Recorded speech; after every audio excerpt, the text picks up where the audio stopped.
Hello, സാലിസ് പ്ലേറ്റിൻ്റെ പുതിയൊരു എപ്പിസോഡിലേക്ക് എല്ലാവർക്കും സ്വാഗതം. ഇന്നുണ്ടല്ലോ ഞാനൊരു കിച്ചൺ ടിപ്പാണ് കേട്ടോ പറയണത്. അതായത് കൂർക്ക എന്ന് പറഞ്ഞിട്ടുണ്ടെങ്കിൽ നമുക്ക് മിക്കവാറും പേർക്കൊക്കെ കൈക്ക് ഇങ്ങനെ ഒരു കറ കിട്ടുന്ന ഒരു സംഭവം തരും അല്ലേ, കൂർക്കാമാക്കുമ്പോൾ. അത് നമ്മൾ സാധാരണ എങ്ങനെയാണെന്ന് വെച്ചിട്ടുണ്ടെങ്കിൽ നമ്മൾ ചാക്കിലൊക്കെ കെട്ടിയിട്ട് അതിൻ്റെ തൊണ്ടൊക്കെ കളയുക, അല്ലെങ്കിൽ കുപ്പിയിലിട്ട് കുലുക്കിയിട്ട് അതിൻ്റെ തൊണ്ടൊക്കെ കളയും. ഓക്കെ, അതെല്ലാം നിങ്ങൾ അതുപോലെ ചെയ്തോ. പിന്നീട് നമുക്ക് ഇതിൻ്റെ തുമ്പും വാലും ഒക്കെ കണ്ടിക്കാനുണ്ടാവുമല്ലോ. അപ്പോൾ അതൊക്കെ കണ്ടിക്കുമ്പോൾ നമ്മൾ പിന്നെ ഇത് കയ്യിലെടുക്കേണ്ടി വരും. ആ കയ്യിലെടുക്കുന്ന സമയത്ത് നമ്മുടെ കയ്യിൽ ഈ പറഞ്ഞ പോലെ കറ പറ്റും. അതിന് വേണ്ടിയിട്ട് ഞാനൊരു ടിപ്പ് പറഞ്ഞുതരാം. ഒരു പാത്രത്തിൽ കുറച്ച് വെള്ളം വയ്ക്കുക. നമുക്ക് ഉപയോഗിക്കാണ്ടിരിക്കുന്ന ഏതെങ്കിലും ഒരു പാത്രം വെച്ചാൽ മതി കേട്ടോ.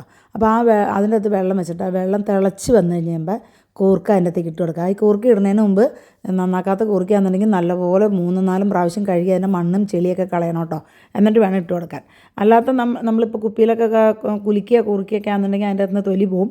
അപ്പോൾ ആ തൊലിയൊക്കെ ക്ലീൻ ചെയ്തിട്ട് അതും കഴുകിയിട്ട് വേണം ഇതിൻ്റെ അകത്തേക്ക് ഇട്ട് കൊടുക്കാനായിട്ട്. കൂർക്ക ഇട്ട് കൊടുത്തതിന് ശേഷം ഇതിനെ ഒന്നും കൂടെ തിളപ്പിക്കുക. അത് നന്നായിട്ട് തിളച്ചത് 5 മിനിറ്റ് മതി. 5 മിനിറ്റിൽ ഇത് തിളയ്ക്കും.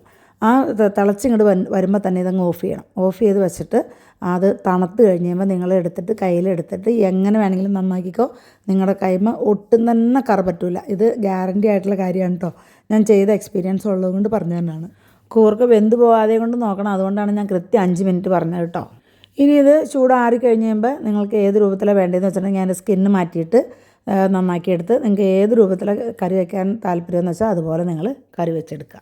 അപ്പോൾ എല്ലാവരും വീഡിയോ കണ്ടു നോക്കണം കേട്ടോ. എല്ലാവർക്കും ഉപകാരപ്പെടുമെന്നാണ് എനിക്ക് തോന്നണത്.